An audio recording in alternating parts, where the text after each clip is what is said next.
Hi, Kate. Hi. So I'm Kate Hansen, and I did my senior project on dialectical behavioral therapy and its effect on island school children. So a big part of dialectical behavior therapy is mindfulness. So I'm going to have you guys start with a mindfulness activity.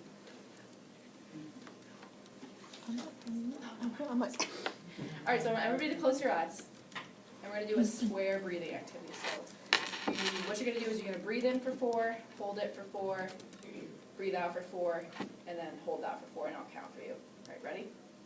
So 1, 2, 3, 4, 1, 2, 3, 4, 1, 2, 3, 4, and 1, 2, 3, 4.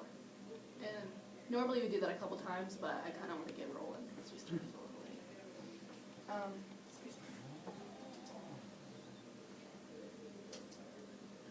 Excuse me.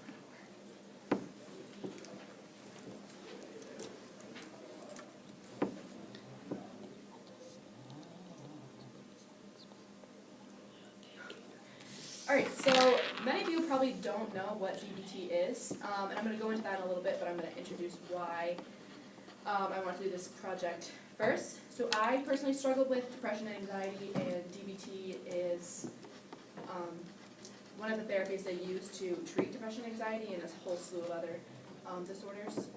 Another thing I noticed was that there's a lot of depression and anxiety on the island, and I kind of wanted to do something to maybe combat it at an earlier age. So I came up with this project.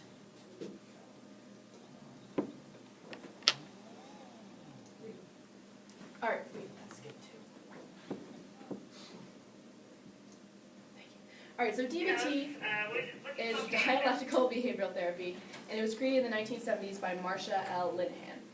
It was originally created to treat bipolar disorder and chronic suicidal ideation, and in the more recent years, it's kind of been shown to effectively treat depression, anxiety, post-traumatic stress disorder, substance abuse, eating disorders, self-interest behavior, and suicidal ideation. So it kind of helps everything. Tap the screen. Perfect. So this guy, Dr. Alec Miller of the CBC of Westchester, very official, studied DBT in an outpatient scenario, and he found that it reduced psychiatric hospitalization, it increased treatment retention, and it reduced depression, anxiety, anger, suicidal ideation, and reduced interpersonal sensitivity. So he had the idea to bring it into a school setting, an elementary school setting, to see how it would go there. So he found out that it reduced behavioral problems. Students were less likely to be cut in class, less likely to get suspended, and less likely to be given detentions. So, DBT is broken down into 4 subsections: mindfulness, distress tolerance, interpersonal effectiveness, and emotional regulation, and I'll go into this again. So mindfulness, when I looked up a picture for mindfulness, there was like a lot of pictures of stacking rocks, so I guess if you really want to get mindful, that's something you can do. So it teaches you how to control your mind through being aware of one's surroundings and meditation. A lot of practices are yoga, meditation, like body scan activities, breathing activities, all sorts of stuff like that. So distress tolerance teaches coping skills to deal with a stressful situation in a healthy manner. Interpersonal effectiveness focuses on maintaining positive relationships with yourself and other people around you, and how to get what you want while still maintaining your values and self-respect.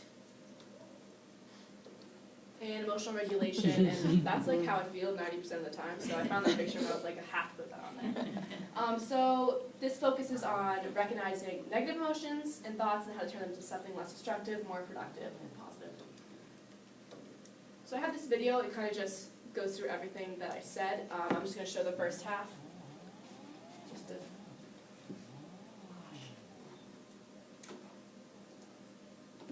Dialectical behavior therapy, or DBT, was developed by Marcia Linehan for individuals that suffer with a wide range of problem behaviors, most notably self-interest behavior, suicide attempts or ideation, eating disorders, those that have undergone trauma or substance abuse. And the purpose behind DBT is to focus on building a balance between acceptance and change. So Marcia noticed that, you know, if you focus on change, the patients were saying, well, we're not being validated enough. You're not understanding what we're going through. And if they focus too much on acceptance, the patients were kind of saying, well, aren't you going to tell me how to fix it? So DBT focuses on a balance of acceptance and change, kind of that dance between validation and working towards developing new behaviors.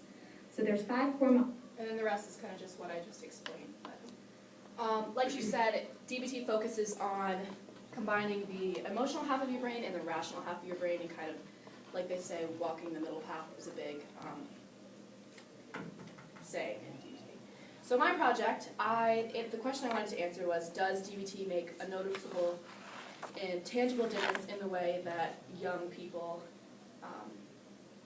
cope with stress and anxieties? So, Amy Lilbois, I talked about this with her, and she gave me an email of Allie Wiesner, who is the elementary school guidance counselor at West Tisbury School. So I met up with her, and she kind of helped me develop the idea of having a curriculum with a few 3rd graders that she specifically selected, because she thought they would benefit the most from this little group.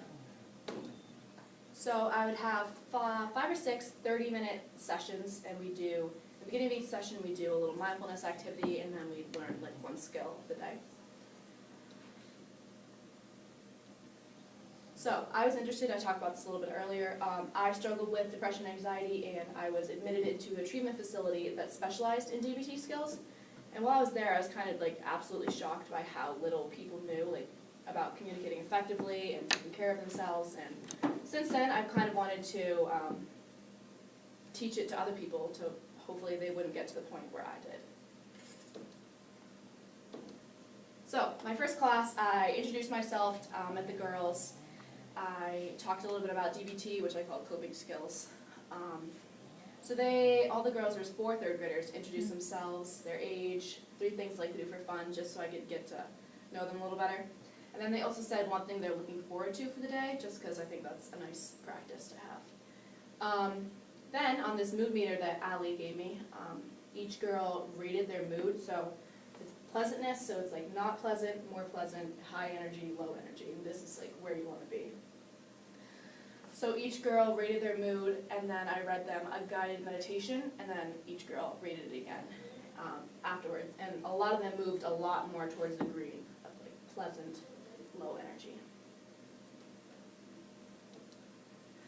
So my second class, all the girls, well, the first class they walked in, they're all like, hi. And the second class they like came in running and was like, oh my gosh, hi, Kate. So I could tell it was going to be a lot more energetic.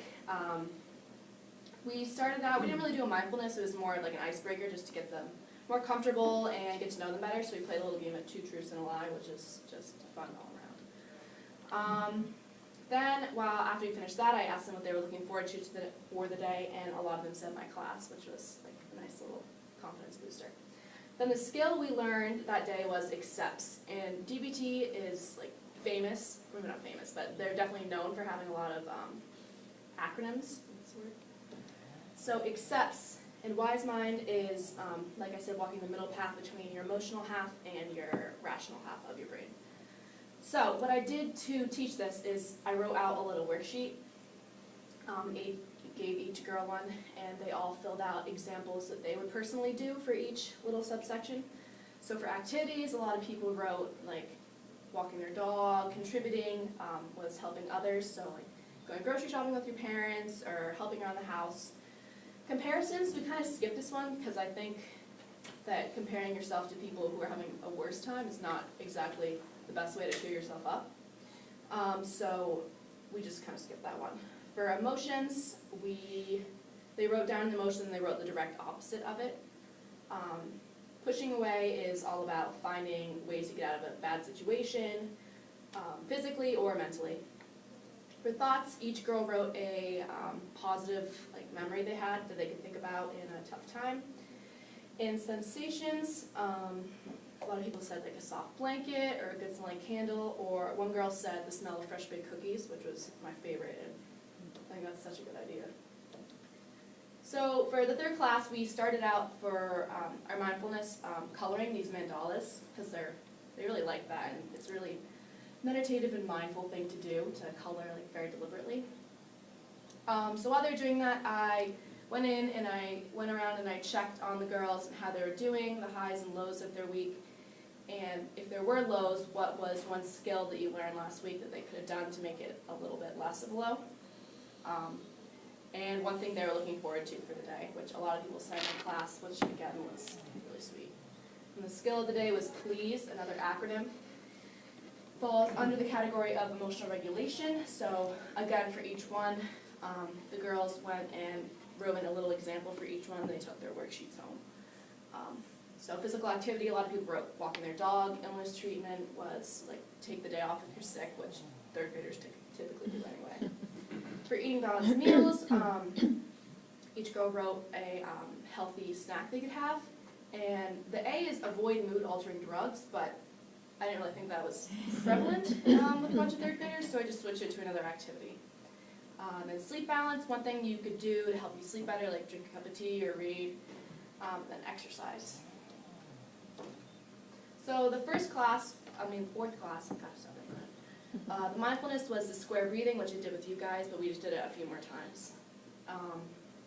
And Allie suggested I do kind of a test-taking strategy this week. So I made a little checklist. Oh, I have it right here. This isn't the exact one I made, but I made one kind of like this. I took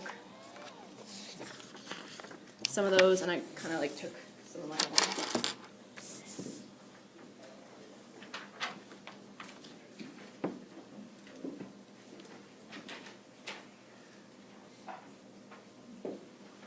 So I took the top 4 from that and I wrote it out in a little sheet so it was a little more personalized, and then I wrote some of the checklist ones on the bottom.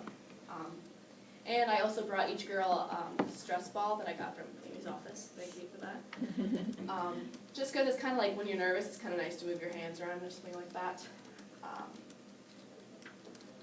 So my last class was, we did coloring again for a mindfulness just because the girls loved it so much. That was their favorite one. And while they were doing that, I let them do that the whole time. We kind of went over all the skills because we didn't really have enough time to learn a new one.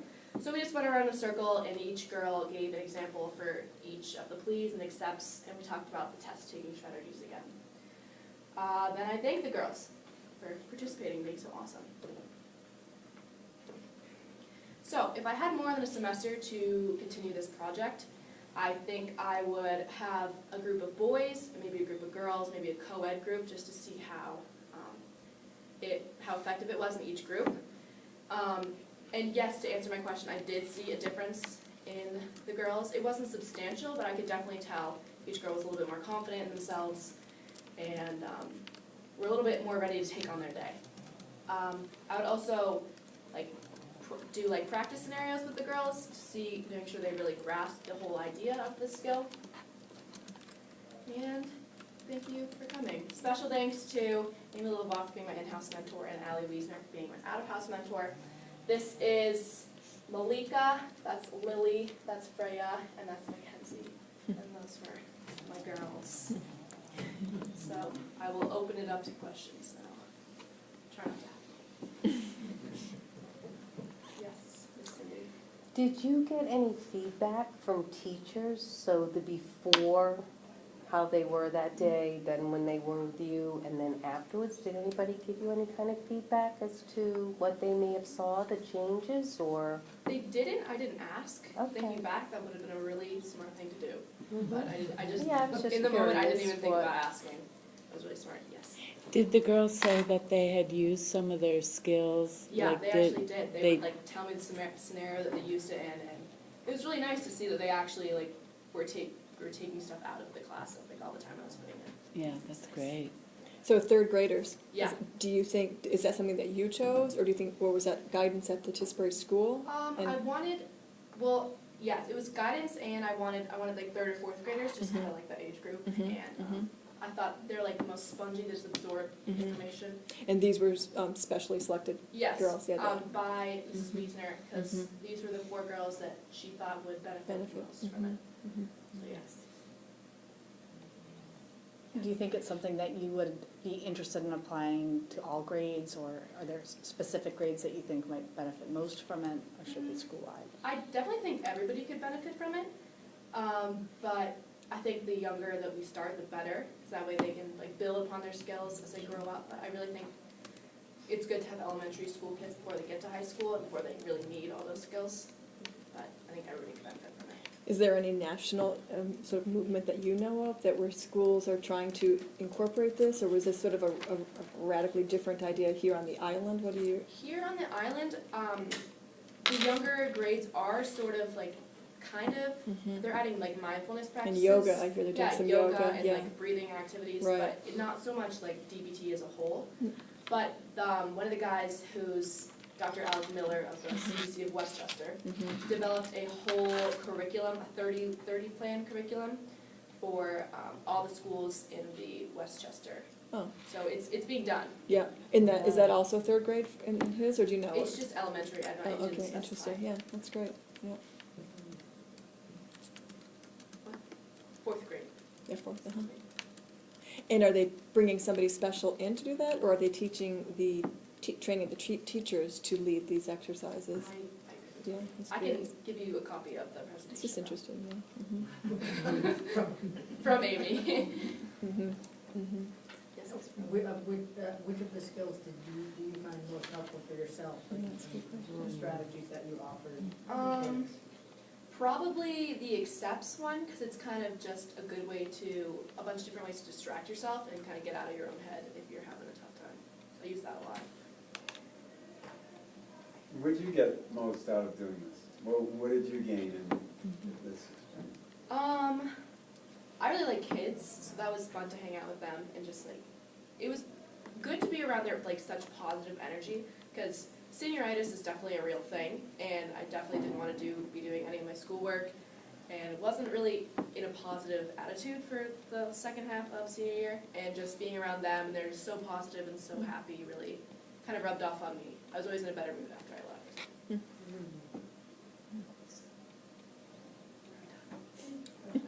I think it's wonderful that you've taken a struggle in your life and turned it around and tried to help other kids, and you really, what a fabulous thing, you've really done a great job with it. Is this something, as you look back, that you would have done anything differently in your senior project? And then one other question, what are your plans after you graduate? So first question, you might have to remind me of the second question, because I might forget it. First question, I would have probably organized it a little more. I did write a little lesson plan for each day, but I would have maybe scheduled my time a little better, because we did color for a while and then we'd not have time to do anything else. So I'd organize my time a little better. I'd probably try to do more classes, and I don't think making them longer was an option, but if they were longer, it would have been nice. And maybe done more, like Cindy said, ask teachers if they saw any differences or anything. So your plans after graduation, and did this project affect what you want to do possibly down the road? This is something I'm interested in. I'm not sure it's what I'd want to do for the rest of my life. I'm going to UVM to major in biochemistry, but this is definitely something I could see myself doing a little bit on the side. Do you see this as something, Kate, that could be incorporated into a classroom model, or does it best work when kids are taken outside of the classroom? I think it would definitely work in a classroom setting. We just did the 4 girls just because it's a really small office, and we wanted to have a small group, so I wasn't overwhelmed by like 30 kids at once. But I definitely think it'd work really well in a classroom setting, because at the treatment center I was at, there was like 20 kids, and it was a good size.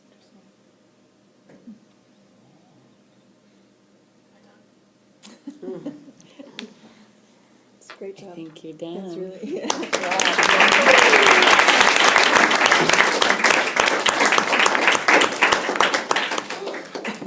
Thank you for coming. You can all go back. Goodbye. That was great. I know.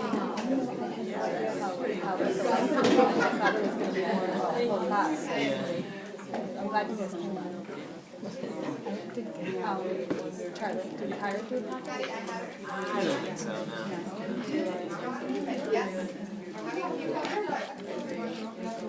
do? Here for 2 minutes? You can wait for me, or you can go back to the classroom, I'll do it in 2 minutes.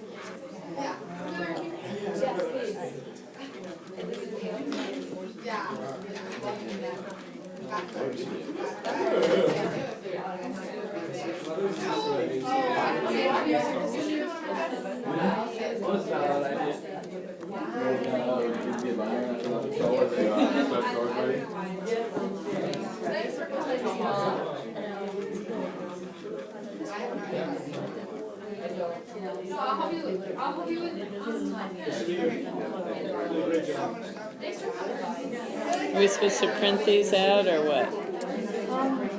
Or just submit them? Okay.